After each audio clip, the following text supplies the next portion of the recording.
Olá, meu nome é Daniel, eu sou consultor jurídico do IGAN nas matérias de pessoal e processo administrativo disciplinar. A aula de hoje tem por base a aplicação da teoria das nulidades no processo administrativo disciplinar e no processo sindicância. O poder de anular os atos ou de revogá-los, ele é inerente ao gestor e está positivado no texto da súmula vinculante número 473 do STF. Diante de um indício de ilegalidade cometida, poderá o gestor anular. Alguns falam, perante os tribunais, interpretações doutrinárias e de livros, que é um dever do gestor a anulação. Ademais, a revogação parte de um princípio de conveniência e oportunidade. Então, muito cuidado aqui. As duas são formas extintivas do ato administrativo, tanto nos processos quanto em qualquer seara da administração pública. Contudo, revogar é conveniência, oportunidade e discricionariedade. Anular, ficaremos então com a posição de que é um dever do gestor diante da violação a princípios. E aí vem toda a base da teoria da nulidade. Para as comissões que trabalham no processo administrativo disciplinar e de sindicância, para os assessores jurídicos e procuradores que representam a nossa consultoria jurídica administrativa, para os controles internos, para os gestores que irão dar o ato de manifestação final, muito cuidado agora.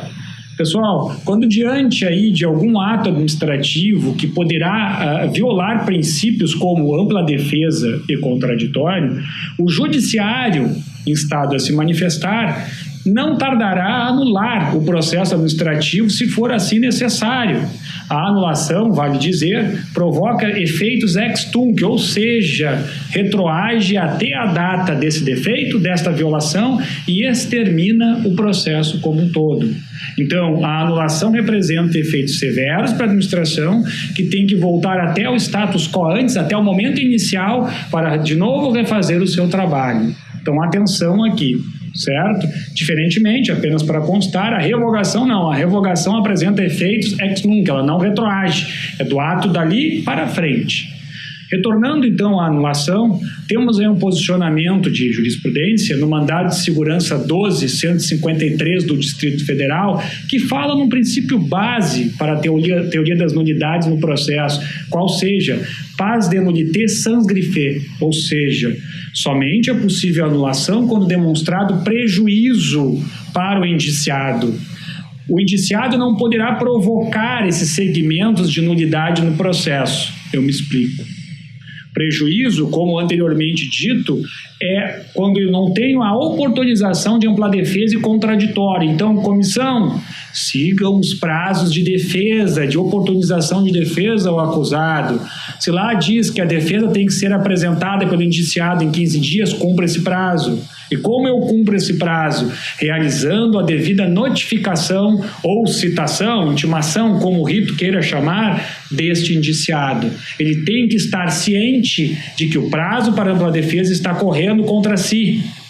Ademais, quando eu tenho a segurança de que não haverá nulidade, se a lei fala em nomear um defensor dativo para este servidor indiciado, procurem a figura do dativo conforme o seu rito. A não nomeação do dativo, se a lei assim assegura, se a lei determina, ela também oferta uma possibilidade de anulação desse processo. Como o princípio pas de nullité sans griffe grifa, eu tenho que demonstrar um prejuízo, ou seja, está superada aquela noção de que o excesso de prazo representa prejuízo para o processo.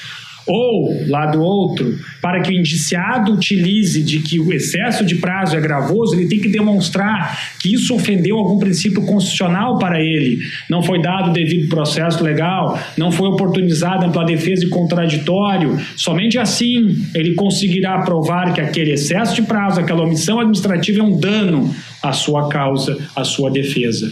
Os tribunais já entenderam que esse excesso de prazo, volto a frisar, não é a única causa para que se anule um processo.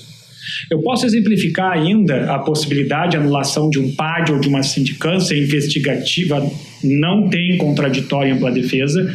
Enfatizo novamente. Quando eu falo de anulação por ampla defesa e contraditório, eu estou falando do PAD, sim, e estou falando da sindicância punitiva. Esta sim tem que ter ampla defesa e contraditório. Quando não ofertado, leva a nulidade. É mais um exemplo que poderemos tomar nota.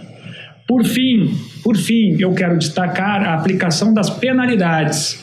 Quando eu aplico a penalidade de forma desarrazoada, desproporcional, esses são 2 princípios constitucionais implícitos que ofertam ao acusado, ao indiciado, argumento para que ele possibilite, para que ele pleiteie, junto ao Poder Judiciário, a anulação de processo. Com esta aula, eu quis rever com vocês um checklist rápido de argumentos que poderão possibilitar a nulidade no processo administrativo disciplinar de uma sindicância punitiva e, em alguns casos, de uma investigatória.